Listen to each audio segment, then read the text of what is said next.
Good morning students, welcome back to the online class. So in the last class we have completed till the sales talk that the foreigner don't want Muni to do sales talk to sell his horse, as in he is already interested in the article and he want to purchase it. Okay, and the misunderstanding continues like I never went to a school. अब मुनि बता रहे हैं कि मैं कभी school नहीं गया. In those days only Brahmins went to schools. पहले खाली ब्राह्मण ही स्कूल जाते थे.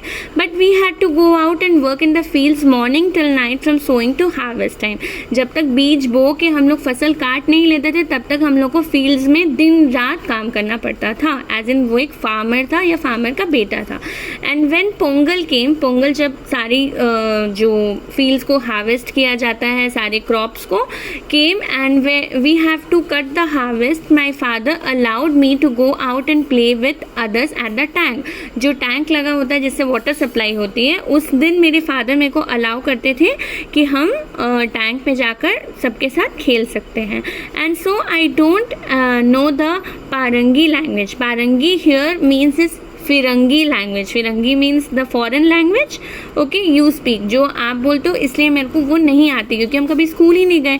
Even little fellows in your country probably speak the parangi language, firangi language. मतलब आपके वहाँ तो छोटे छोटे बच्चे भी इस लैंग्वेज में बात करते हैं.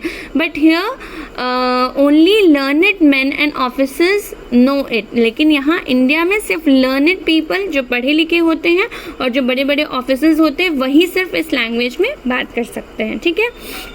The foreigner laughed heartily. वो बहुत दिल से हंसता है उसकी बात सुन के. एज इन उसको कुछ समझ में तो आ नहीं रहा है but he is enjoying his talks, the sound of the language he is talking. Okay. Took out another cigarette. वो फिर से एक सिगरेट निकालता है और मुनि को ऑफर करता है. Who now smoked with ease. अब वो एक बार स्मोक कर चुका होता है, उसकी प्रैक्टिस हो चुकी होती है, तो वो बहुत आराम से फिर से स्मोक करता है. Deciding to stay on if the fellow was going to be so good as to keep up his cigarette supply. वो बोलते हैं कि अब हम यहीं पर रुकेंगे, एज इन ये इतना अच्छा है जो मेरे को बार बार सिगरेट पिला रहा है, सिगरेट सप्लाई फ्री में, तो अब हम इसके साथ रहेंगे. The American now stood up on the pedestal in the attitude of A demonstrative lecturer.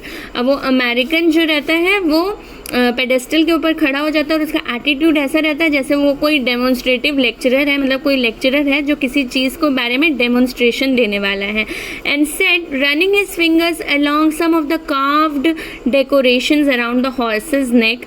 वो बोलता है कि अपनी उंगलियां चलाते हुए जो हॉर्स के नेक के अराउंड जो कार्व्ड डेकोरेशंस रहते हैं उनके ऊपर हाथ रखते हुए बोलता है, speaking slowly and uttering his word syllable by syllable.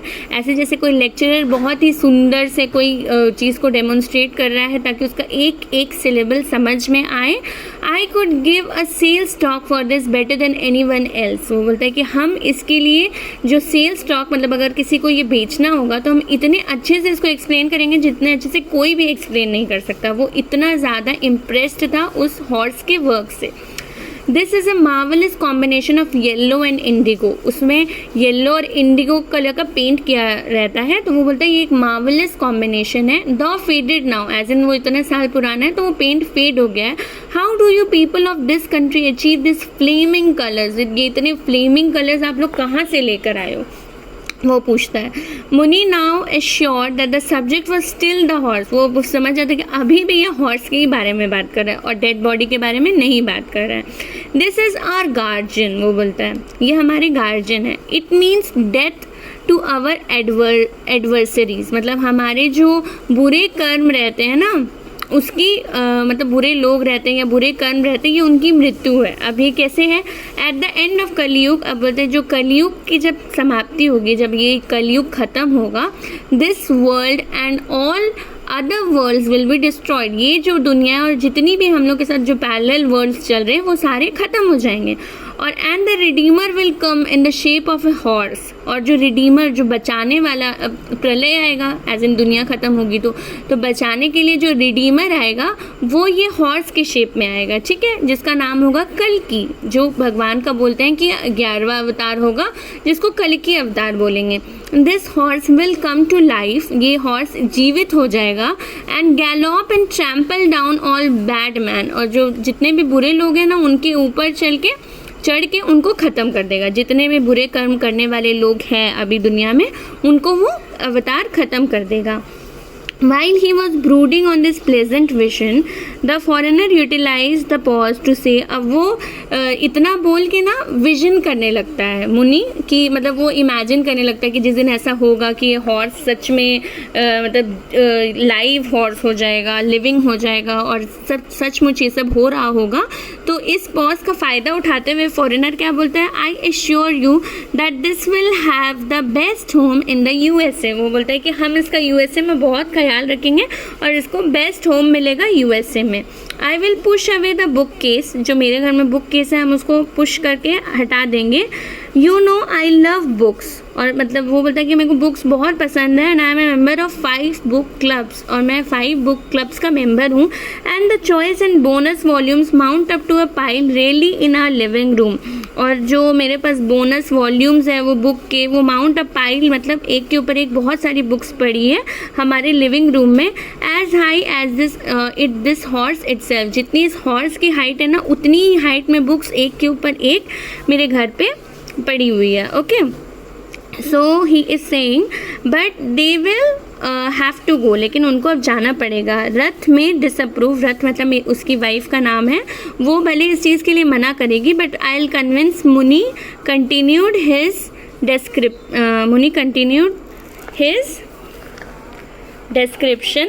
अब इसमें मुनि अपना डिस्क्रिप्शन कंटिन्यू करता है, वो बोलता है कि हम उसको कन्विंस कर लेंगे अपनी वाइफ को कि इसको हटाने के लिए। वो अपने डिस्क्रिप्शन कंटिन्यू करता है of the end of the world, वो अपनी दुनिया में अपनी बात कर रहा है, ये अपनी बात कर रहा है यहाँ पे। तो वो बोलता है कि pandit discoursed at the temple, हमारे पंडित ने टेम्पल पे ये बताया है, once how the oceans are going to close over the earth. मतलब एक बार ऐसा हुआ था कि जो सारे ओशंस थे वो लोग अर्थ को पूरा स्वॉलो कर ले रहे थे अपने अंदर इन अ ह्यूज वेव, एक बहुत बड़ी सी ओशन से वेव आ रही थी और पूरी अर्थ उसमें समा जा रही थी। एंड स्वेलो अर्थ, और जो अर्थ में रहने वाले वो भी स्वेलो हो जाएंगे। This horse will go bigger than the biggest wave, वो बोलते हैं कि हॉर्स साइज अपना इतना बढ़ा लेगा, मतलब सारी जितनी भी बड़ी वेव है उससे भी बड़ा साइज इस हॉर्स का हो जाएगा। And carry on it's back only the good people, और वो अपने बैक में सिर्फ अच्छे लोगों को बैठा करके उनको बचा लेगा। And kick into the floods the evil ones, जो इविल वंस है उनको फ्लड में किक कर देगा। Plenty of them about, he said reflectively, मतलब वो बोलता है कि ज़्यादातर लोग तो फ्लड में ही जाएंगे क्योंकि सब पाप करते हैं, कोई ऐसा नहीं है महान आत्मा कि जिसको वो हॉर्स बचा लेगा। Do you know when it is going to happen, वो बोलता है कि आपको पता है कि ये कब होने वाला है, ही आस्क्ड। तो वो अपनी स्टोरी पे चल रहा है जो फॉरेनर है, और मुनि जो है वो अपनी स्टोरी पे चल रहा है, मतलब दो स्टोरी पैरेलल में चल रही है। वो अपनी कहानी बता रहा है और वो अपनी कहानी बता रहा है। So this is it for today and I hope it will be completed this week, and do the question answers that I have provided you. And if you have any doubt till here, then ask me please, and write small summaries about the chapters, about the story, about the characterization, the theme, the plot, the subplot, anything you can write. Just make notes of this chapter and send me, and I'll tell you what is correct and what is wrong. And for any doubt, please message me. Thank you.